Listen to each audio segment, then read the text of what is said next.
Mike Bordick is standing by. Mike, do a little comparison of the two starters tonight for us, please. Well, I'll tell you, they both had one tough inning, and they both found a way to work out of it. Now, Nova obviously coming back from that Tommy John surgery, but Kevin Gausman has been on a roller coaster ride up and down and finally getting another opportunity to prove what he's worth here at the big league level. And I think they both did a very good job. I mean, Kevin Gausman, I think the nerves might have been playing up a little bit when he gave up the 3 runs in the first inning, but he settled down and showed the dominant pitcher he is capable of being. And Nova's had good stuff for a number of years now. So it's just a matter of him feeling good about himself. You see his pitch count is starting to get up there. He threw 94, hadn't gone over 92 up until this point. So Nova has good movement on his fastball. You saw a lot of 2-seamers in the low to mid-90s, in hard on the right-handers, and a real tight breaking ball. But Kevin Gausman, you saw the life on his fastball, and he could ride it up in the zone. He got it up into the mid to high 90s, and then a real good split finger. When it's right, it's a devastating swing and miss pitch, but he made a couple mistakes with that split finger. Teixeira got him for a 2-run shot there in the first inning on that hanging split. You know, Mike, I looked at Nova tonight. He certainly isn't the pitcher we've seen in the past, and tonight he just laid it out there. The Orioles had their opportunities to beat him for some reason. These are the kind of pitchers in that state, mediocrity, that seem to be pitching well and getting by the Orioles without giving up a lot of runs.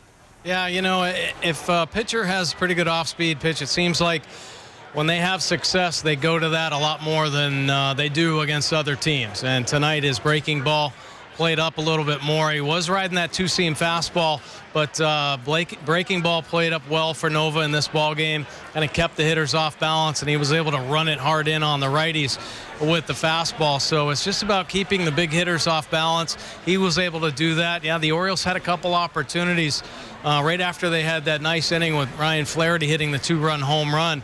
Hardy and Flaherty start the inning off with back-to-back walks and a nice sac bunt by Caleb Joseph. But then as the lineup turned over, Nova started making better pitches and got a couple ground balls to get out of that inning. So once again, the Orioles have a couple opportunities, but they can't capitalize and get that big hit to really break a game open. Mike, the Orioles are 12-16 now in 1-run games, and they're 19-29 combined in 1- and 2-run games. Last year was not the story. I mean, they were big-time hitters in games and close games. What's happened, you think, mostly in these low-scoring games where they can't get that key hit or that key run? Well, I'll tell you here, last few weeks, the Orioles have just been snake-bitten. It just doesn't seem like a lot of things are happening in their favor, either taking away base hits, robbing home runs like we've seen done to Chris Davis a few times already this season, or plays where, you know, Manny Machado, like in the first inning, was standing on second base, and then Adam Jones hits a soft line drive, but Drew's standing right there, so an easy double play to end that inning. So unfortunately, I think their luck just has to change a little bit. They're getting some opportunities.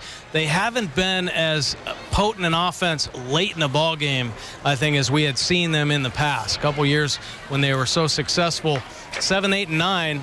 Ninth inning, they were really strong. I mean, you could always count on them to give a charge if they were behind in a ball game and maybe tie or win those 1-run games, but haven't been able to come through late in the ball game, and really tough challenge here against this Yankees bullpen. Of course, the back end of the bullpen, Betances and Miller, are devastating 1-2 punch, but their whole bullpen, the Yankees bullpen, has been outstanding this season.